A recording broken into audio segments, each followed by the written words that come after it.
Welcome back, guys, to another Dragon Ball Sparking Zero video. Today we're going to be talking about if you should buy Dragon Ball Sparking Zero. We're going to go over everything in the game, which version you should buy, and basically everything you need to know to make an informed decision on whether Sparking Zero is the game for you.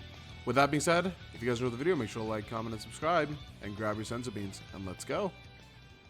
Alright guys, the first reason that you guys should buy Sparking Zero off the bat that you'll know when you start the game up is the freaking music, man. The music is absolutely amazing. This is just the intro music on the lobby. We have some other really amazing tracks that you can see. We're gonna go ahead and hop in the game here to help have you guys hear those. So here we are in the shop part of the menu. This is where you can hear all the tracks. We're just gonna play a couple of our favorites. Here's Ultimate Survivor. This one's pretty fire, man. This shit goes pretty crazy. It's hella nice, very demonic. I feel like it really fits like Broly. I would definitely run this as like Broly Sparky music for me, for sure. This shit is pretty good, man. And then it just picks up, man. Like these OSTs, bro, if somebody has these data mined, that is some fire stuff right there for videos, man. I would definitely have these in the background of videos. These are so freaking good, man. This really reminds me back in the Fighters days when we had like the character musics and like, dude, like some of the craziest freaking OSTs came out of like the characters you expect. Like Nappa had a super fire OST in Fighters. That shit was crazy good. Let's take a look at, obviously, Ultra Instinct. Very grand, you know? It's very good. A lot of opera in there. It's pretty freaking fire, man. It's pretty fire. But yeah, you have a bunch of these tracks here that you can go ahead and choose from. They're all really, really good. They're all absolutely amazing. And that's one of the main reasons, man. The music in the game is freaking amazing. Even the non-anime opening music is very, very good. And it's very worth just being able to experience that music as you're playing. And it is really a really amazing experience. Let's go and take a look at Super Saiyan as well.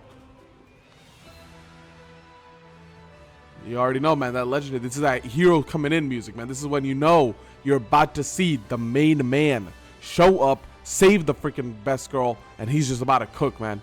He's about to go crazy on the kids, bro. About to go crazy on them. And that's when this music starts playing, man. It's just so freaking good, bro. Bum, bum, bum, bum, bum, bum. But yeah, that's gonna be my first reason for you guys to hop on Sparking Zero, man. Is the music. The music is a really good part of it. Now, the second reason we're gonna have for you guys to hop on Sparking Zero is obviously like an obvious one, right? It's Dragon Ball, right? If you're a Dragon Ball fan, you're gonna hop on this game, bro. If you're a Dragon Ball fan and you're not hopping on this game, bro, you gotta do it, bro. You gotta do it. You gotta at least experience it. You gotta be part of the experience. But the other thing is just there's so many freaking characters, man. There's so many goddamn characters. We got like look at this freaking roster, bro. This roster is so freaking amazing, man. Like there's so many characters here that you want to play. There's so many characters they could add. There's so many characters that can be DLC. Like this is a really, really good starting roster, man. Really, really good starting roster. And a lot of these characters are very good too. A lot of these characters are usable. A lot of these characters are good. And you can get value out of them, even if you would think that in normal series they wouldn't be that good. You think that because they said, oh, the game is going to be power skilled differently, it's going to be unbalanced. A lot of these characters are still very good and very usable, and you can definitely win with them, even if you're fighting the best of the best, man. Even if you're fighting the best of the best. If you know what you're doing, obviously if everything is equal, right? If you guys are equal skill and everything, the better character is going to win. That's just how the game works. But that's not how it is in reality. In reality, a lot of people are better or worse than their opponent, right? That's how it goes. So you can make a lot of these characters work. As long as you have certain tools, man, every match is winnable. Every match is winnable. Remember that, guys. Every match is winnable. That's going to be our second reason here. And with that, we're going to give you one reason that you might not want to buy it, is that this menu is very unoptimized, man. This menu is very unoptimized. It takes very long to go through the menu, like just scrolling through all the characters. I really wish that, you know, these transformations were more grouped together. Like if I click this Goku, nothing happens. But if I click this Goku, then the Super Saiyan Goku would show up, similar to how they did it in the older games. Rather than having each of them just listed separately here, it's just kind of daunting. And especially when you're in DP battle, which is a mode where you have a limited amount of cost and you can bring certain units only, which is what this mode is, the 15 DP, you have a certain amount of time to actually select your team before you're, like if you're doing friend battles. In ranked, it doesn't matter, you choose your team before you hop in, but you have a certain amount of time, and that just is really annoying, man. It's just really annoying to go through that process with how short the time is sometimes because of how much time it takes to sort through the menu. The little tip you can have to sort through that is if you press R1, it immediately just goes to the next slot and it locks it in. Rather than if you press X, look at how it takes a little bit of time to load right there. You don't have to deal with that if you just press R1. So you can do that, and that's a little tip that you can do to sort through the menu a little faster. But that's going to be our second reason to buy and not buy Sparking Zero if you do decide to go with it. Now we are at the third reason to buy Sparking Zero, which is going to be the episode battles, man. These are very cool for a lot of these characters. I would say pretty much all of these episode battles are really, really solid and very, very good and very fun to play through. The AI is challenging, which if you're not a fan of that, then obviously that wouldn't be fun for you. But I think that's a very good thing, is having actually challenging AI, because it really gives you a chance to learn the game, and it gives you a chance to get better at the game, fight somebody who is better than you. Because these AIs, they're freaking cracked, man. Especially if you want to really train, bro, fight these AIs, no sparking mode, no nothing, and just straight raw hands. That'll tell you how to get good at the game right there, bro. That is a really good way to just straight get good at the game, have fun, and just constantly improve, man. Constantly improve. Get your freaking Zenkai boost up, man. Get your freaking Zenkai up. So that's where these are. And obviously with these story maps, you do also have the what ifs, and those what ifs are pretty cool, but that is something that we are going to talk about really quick, though, because you can also lower difficulty if you do feel like they're too hard. But with the what ifs, we are going to talk about right here is, so they're all pretty standard, right? Gohan starts in Android Cell Saga, and you kind of just go through the Android Cell Saga. You have all these dots, right? There's your story chapters, and then once you go through these story chapters, you go to the fights. And this is kind of the issue. They have like these mini what ifs where it's like, if you do, like, let's say Gohan beats Cell right here, then this would happen. So it's these mini what ifs that are kind of like whatever. I feel like they're a little lazy, and you could, like, they're cool, but it's like no dur, you know, like obviously that's what would happen here. So I feel like that just isn't much effort put into that, and I don't like those like singular what ifs that don't really like strand out and branch out into other stuff. Like same thing here if Gohan defeats Dabura, that kind of stuff. So I'm not really a fan of those kind of what ifs in the game. So if you were joining the game for what ifs, that's one thing that's not worth joining for. However, you do get into some of these longer strands. So like right here, you get this very long strand, and these what ifs are what it's really about, man. That what if right there, it's called sparking episodes that you get from doing those ones, and those what ifs are what it's all about, man. Those what ifs are freaking amazing. When you get those sparking episodes, those are very good. I would say every sparking episode is good except for probably Frieza's, you could argue. I think other than Frieza's, every other sparking episode is pretty much solid in its place, even if it's not my favorite. I don't like Piccolo's very much, but I do think his is still good. Frieza's I just don't think is good. I think Frieza really didn't cut it, man. Frieza really did not cut it for me. But for the most part, all these what ifs and these stories are very good, man, and I definitely think you should experience them. It's a really good way of rewatching the Dragon Ball story without actually rewatching the whole story. And you get to experience it, you get to get better at the game. It's just overall a very solid experience going through all these story episodes and doing the what ifs. The only negative really I think is I wish there was more, man. I wish there was more. I wish we had more what ifs. I wish we had more story. But I'm hoping that is part of it, updates for the future of the game, and potentially maybe free updates in there, like Xenoverse does, where they put out free content. Maybe we could get like free story episode for some of the base characters in the game. Like maybe we get an episode for DBS Broly, you know, or maybe we get a Gogeta episode or stuff like that. And I think that would be really cool if they do decide to go that route. If not, I feel that is a missed opportunity, but that at the end of the day is the developer's decision. Now let's go ahead and take a look at bonus battles. So here we have the custom battle menu, and this is part of what they promoted, where you can like kind of make bonus battles and what if situations of your own. So these are bonus battles that are made by the game for you that you can go ahead and play through if you wanted to. We played through like 2 of them so far. We're not too into these ones, to be honest. They're not like, I don't find these to be too cool, but really this is one of the ones we made. And the way these are is you kind of just make your own custom battle here, and you go through this process, and you can make a new battle. You can make it simple, you can make it normal. It's up to you. Really, you have a lot of freedom, but I do believe you're limited on which characters you can make it from. So if we go for a normal edit here, let's see, is it because the first one was a simple edit that I was limited on the characters I could choose? Yeah, so when you do a normal edit, you can choose any character that you want to go for, and then you can make that, and then you have the battle environment where you want them to fight. You have effect settings. You can turn things like transformation off. You can have certain trigger conditions. If this happens, then this happens. If that happens, then that happens, and that's really cool. I think you have a lot of options with that in customization. You have a scene setting where you can make it kind of like an opening and then a regular win-loss and all that stuff. And it's just overall like really just dope stuff. And a lot of people have already made some really cool what if battles in these bonus battle situations, and it's just really cool, man. You can make content on just freaking playing through the stuff that people have made. Like we have Baby Vegeta's plea, Battle of Speed, bonus fight against Dispo, Super Chaozu, like the Universe's God of Destruction, and it's freaking Kaba on there. Like there's a lot of different stuff here, man. There's a lot of different stuff here, and you can even sort it by like top, and then today that's a top, right? And then this is the current top rank ones today. So we have like G4 versus Beerus, or Super Saiyan 4 versus Beerus, and all this other stuff. And these are just all really cool, man. These are all just freaking really cool, brother.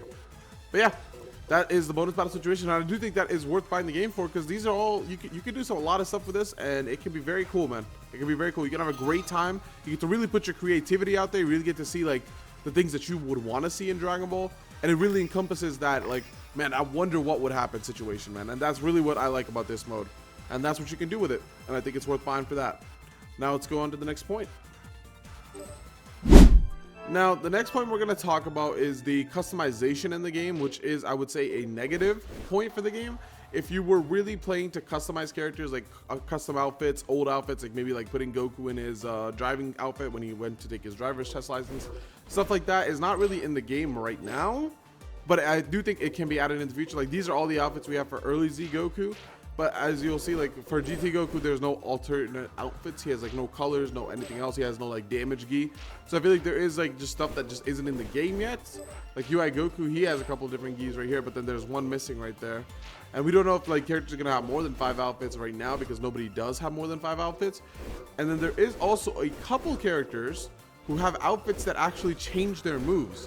So Android 18 here, she has a normal move set. Her normal move set is gonna be, I think if we go right here, it should show us right. Her normal move set is Android Barrier, Super Annihilating Spirit, Infinity Bullet, Energy Wave, and Sadistic 18.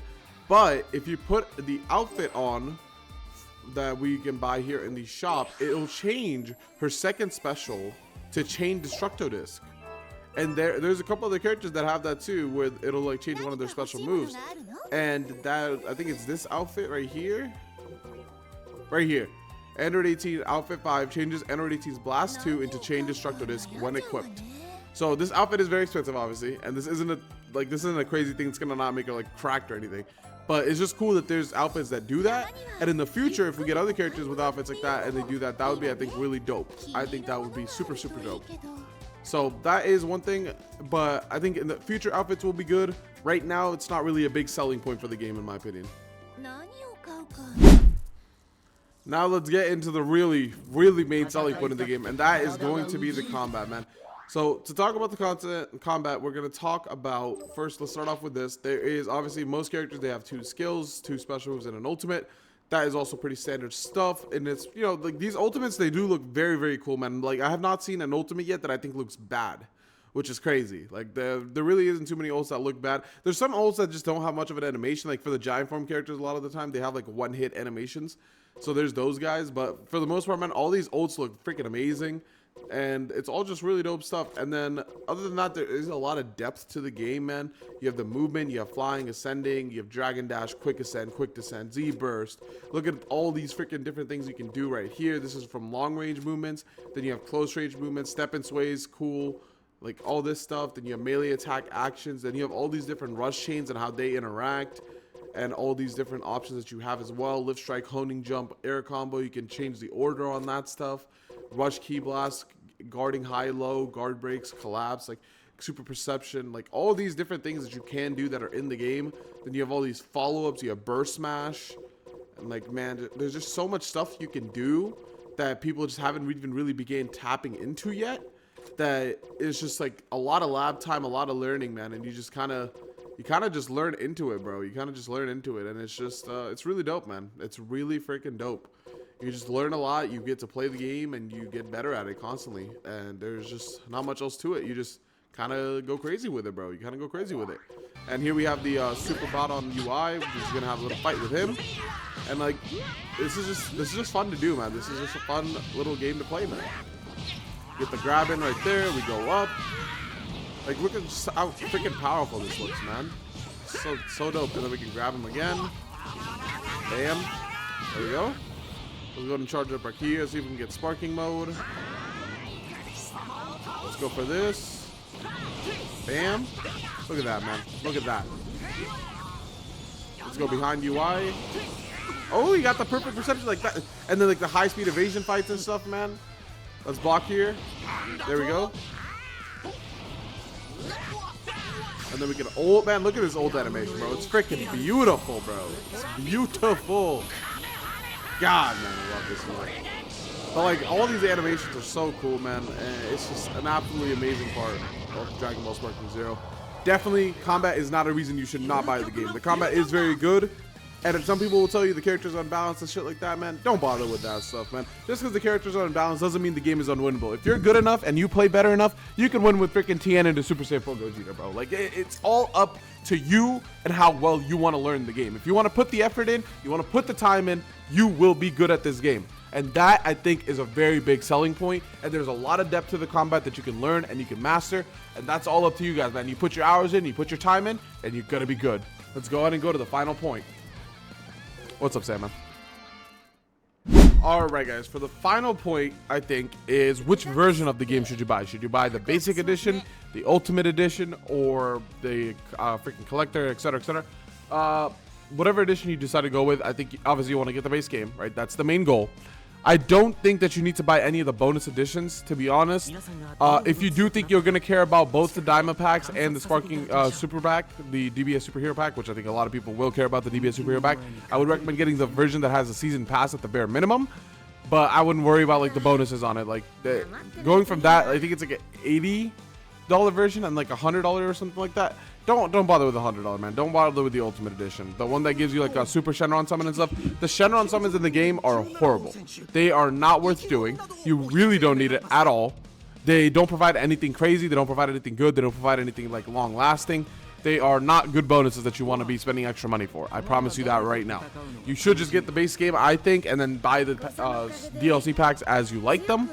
And wait to see what they put in those DLC packs, right? You don't want to just pay for a season pass and then the DLC pack comes out of its characters you don't want to play with, right? So I would say wait and see what's in those diamond packs, and I would say save the money for now, because yeah, it'll save you money in the future by like a couple bucks, but I would recommend just wait, buy the superhero pack, because that's a pack I think almost everybody is going to like, and then after that wait to see what's in those 2 diamond packs before you decide to spend money on them, man. That's what my recommendation would be for which version of the game to buy. As far as the collector edition goes, it has some cool things that are included in it. I would say, honestly, my favorite thing from the collector edition is probably this, the steel back case right here. This is probably my favorite thing out of the entire collector edition, as well as this little image that we get. It's a little like vinyl art that looks pretty cool. It's of Goku, and it flips around and stuff like this. Like, this is, I think, pretty cool. You can kind of tell like it changes and stuff. I think that's pretty cool as well from the collector edition. But the collector edition statue is honestly kind of disappointing. It doesn't really like join together. Like this is the Broly part. The Broly does look pretty good, but the Broly and like this is like the base model. These don't really like join together. You know, I wish they're really kind of attached, but they don't. And I don't think that's. I feel like that should have been a thing that it does. And man, this is Goku. It is. Unfortunately, we did see the leak of what the statue looks like, and unfortunately, Goku's face is as bad as you would think. It really is. So the statue is not really a bonus for me. I think it is cool, but it could have been better. You also get like a little bookmark, and you get some limited edition special hero cards from the card game. I don't personally play the card game, so I'm not too much of a fan of those. And then we have this little bookmark case right here, which is also pretty cool. This case is really cool. And then when you open it, you get this metallic bookmark that has Broly and UI Goku on it, and that is pretty good. Unfortunately, Dragon Ball fans don't use that because they don't read, but you know, they wanted to call us out and give us a freaking bookmark and tell us to start reading. And that's pretty much it for the collector edition. You don't really get anything else. Obviously, you get a couple codes and stuff, but I wouldn't recommend buying it. I would say just get the base game and then buy the superhero pack and then wait to see what's in the diamond packs. But with that being said, this is your boy Kaizer. That's my opinion on if you should buy Sparking Zero, which I would say 9 out of 10 times. The game is pretty much perfect, man. You should buy it. You should have fun with it. If you're a Dragon Ball fan, you're going to love it. This game completely captures what the essence of Dragon Ball is, and it really immerses you in the world of Dragon Ball. It makes you feel like you're there, man. It makes you feel like you're the one fighting. If you guys know my boy ZVG, you see him on the stream. When he's fighting, bro, he is in the fight, bro. He's like, bro, he's bobbing and weaving. He's going in. He's going. Like, he is the character, brother. He is the character. He is the MC. So The game really gets you in there, man, and I would highly recommend if you guys are a Dragon Ball fan. And even if you're not, if you're just a normal fighting game player, I think it's still a good game to buy if you're a fighting game player. But there's obviously things from other fighting games that don't correlate to this, and you might not enjoy it because of that. But my main selling point, man, if you're a Dragon Ball fan, this, I would say, is a must-buy game that you have to experience, man. This is a once-in-a-lifetime thing. Thank God we got this game. And with that being said, this is Kaizer signing out.